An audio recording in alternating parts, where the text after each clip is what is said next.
प्यारे बच्चों, DMIC online classes में आपका स्वागत है। आप पढ़ रहे हैं class 10th English grammar Hindi to English translation. प्यारे बच्चों, प्रतिदिन डाले जाने वाले वीडियोस को ध्यान से देखा करें, समझा करें और दी जाने वाली एक्सरसाइजेस को हल किया करें। अगले दिन दिए गए उनके हल से मिलान किया करें तथा अपने कार्य में की गई गलतियों में सुधार करें। प्यारे बच्चों, इंग्लिश ग्रामर ट्रांसलेशन में आज हम आपको एन का प्रयोग पढ़ाने जा रहे हैं। सबसे पहले एन का प्रयोग पढ़ने से पहले आपको ये जानना जरूरी है कि एन का प्रयोग होना कहाँ पर है, कैसे एन का प्रयोग करना है हमें, किन सेंटेंसेज में। देखिए, जैसे कि उदाहरण दिया गया है, यह मेज। देखिए, इसमें एक लगा नहीं हुआ है, फिर भी हमें इसका जो भाव मिल रहा है, जो भाव हमें ज्ञात हो रहा है, उससे लग रहा है कि जो वस्तु है वो एक है ना, एक है, सिंगुलर नंबर में है।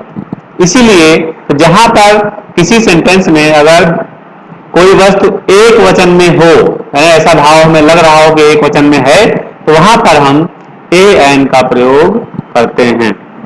तो चलिए आइए देखते हैं रूल्स क्या हैं इनके।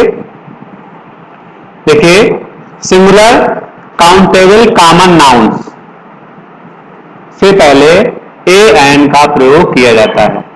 Singular countable common nouns, singular का मतलब होता है एक वचन, काउंटेबल मतलब जो जिनकी गिनती की जा सके, और कॉमन नाउन माने जातवाचक संज्ञाएं।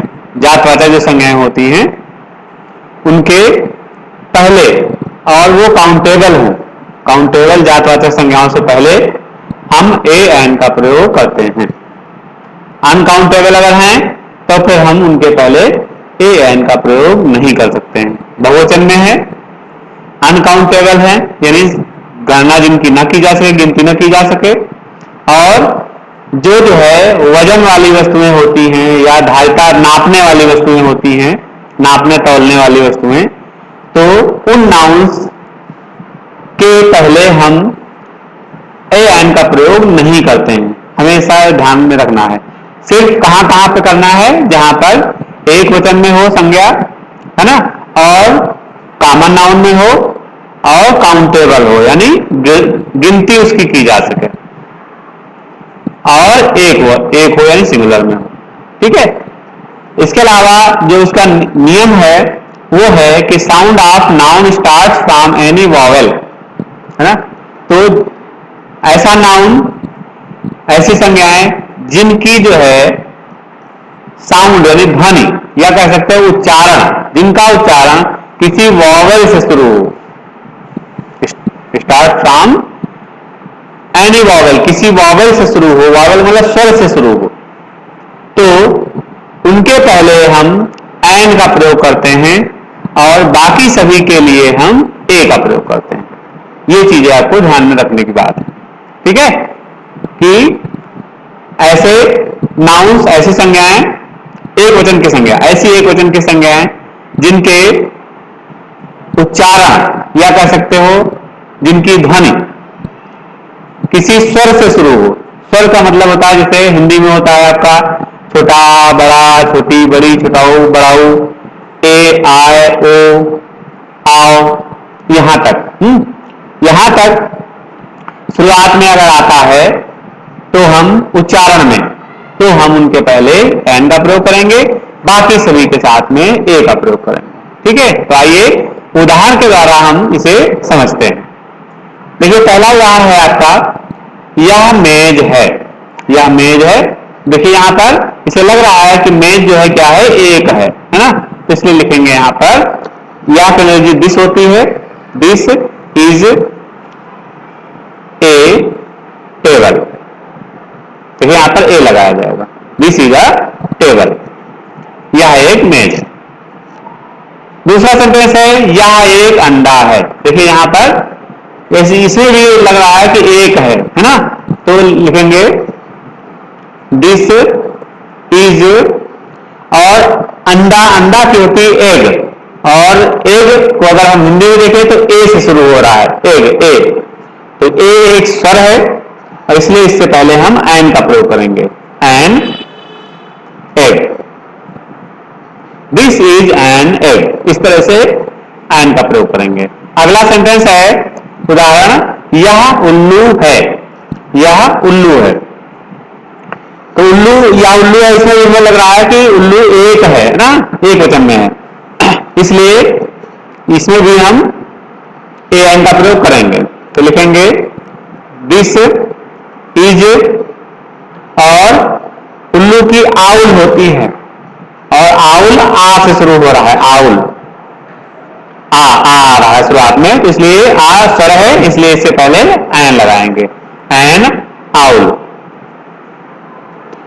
देखिए शुरुआत में इनमें हो सकता है स्वर हो और हो सकता है स्वर ना हो, है ना, इंग्लिश में वावल हो ना हो, लेकिन जो उच्चारण होना है, उच्चारण में वावल होना चाहिए, वावल है तभी एन का प्रयोग करेंगे। तो दिस इज एन आउल, ये हो गया, यह उल्लू है। यह हाथी है, इसका हो जाएगा this is an elephant, this is an elephant. देखिए एलिफेंट ए, इसमें भी उच्चारण में ए आ रहा है, इसलिए इससे पहले एन का प्रयोग करेंगे। अगला उदाहरण है, ये मेज है, ये मेज है, ये मेज है। देखिए यहां पर इसे लग रहा है कि एक नहीं है, बहुत सारी हैं, है ना, इसलिए यहां पर ये एक एनर्जी दीज होती है और दीज के साथ में आर लगाते हैं, दीज आर, और मेज बहुत सी है तो इसलिए टेबल्स, तो दीज आर टेबल्स, ये हो गया। तो इस इनके पहले चूंकि बहुवचन में है इसलिए इनसे पहले एन का प्रयोग नहीं होगा। यह रोशनाई है, रोशनाई माने होता है, रोशनाई होती है इंक, इंक माने रोशनाई या स्याही बोलते हैं, ठीक है।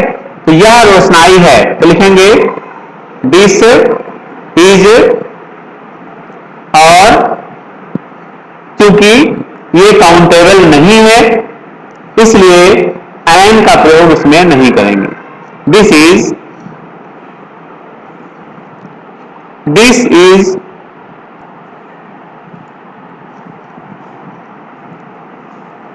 इंक, दिस इज इंक, ये रोशनाई है या स्याही है।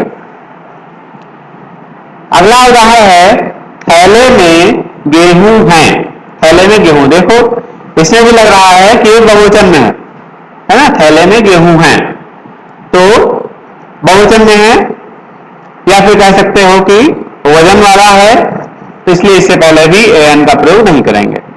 तो थैले में गेहूं है। और एक चीज, जहां पर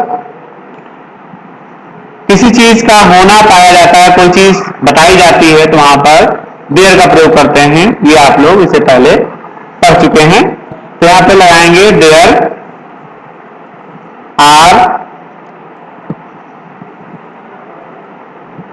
देयर आर, और सॉरी आर नहीं, इज होगा, काउंटेबल नहीं है, तो देयर इज, है ना, काउंटेबल नहीं है, काउंटेबल होती तो आर लगाया जाता, बहुवचन होता तो थैले में गेहूं है, ए एन का प्रयोग इसमें हम नहीं करेंगे। व्हीट, WH और TAT होता है, व्हीट, व्हीट मीन्स गेहूं, तो देयर इज व्हीट कहां पर है, थैले में, in the bag, in the bag, तो there is wheat in the bag, थैले में गेहूं है। तो यहां पर काउंटेबल नहीं है, काउंटेबल नहीं है इसलिए यहां पर एन का प्रयोग नहीं होगा। गेहूं है, देखिए यहां पे इससे लग तो रहा है बहुवचन है, ठीक है, लेकिन ये चूंकि काउंटेबल नहीं है, और गेहूं काउंटेबल नहीं है, ये वजन वाली चीजें हैं जिनको तौलते हैं हम, ये वजन वाली चीजें, या धारिता जो नापते हैं, जैसे दूध है उसको भी हम नापते हैं, तो इसलिए वो भी काउंटेबल नहीं है। तो इस तरह से आपने देखा कि जो काउंटेबल हैं और और एक वचन में है जो वस्तुएं या जो नाउन्स हैं और कॉमन नाउन्स हैं, सिंगुलर नंबर में है, एक वचन में है, उनसे पहले ए एंड का प्रयोग करते हैं। प्लूरल, अनकाउंटेबल या फिर नापने वाली चीजों के लिए, तौलने वाली चीजों के लिए हम ए एंड का प्रयोग बिल्कुल भी नहीं करते हैं। अब एंड का प्रयोग उस जगह पे करते हैं जिनका उच्चारण, जिन शब्दों का उच्चारण किसी वावल से यानी स्वर से शुरू होता है, उच्चारण यानी ध्वनि शुरू होती है, उनसे पहले हम एंड का प्रयोग, ए का प्रयोग करते हैं। बाकी सबके पहले ए का प्रयोग करते हैं। ठीक है, ये आपने उदाहरण के द्वारा समझ लिया है और आगे एक्सरसाइज करने के लिए दी जा रही है, इसको करिए और ग्रुप पर डालिए हल करके। आज के लिए इतना ही, धन्यवाद।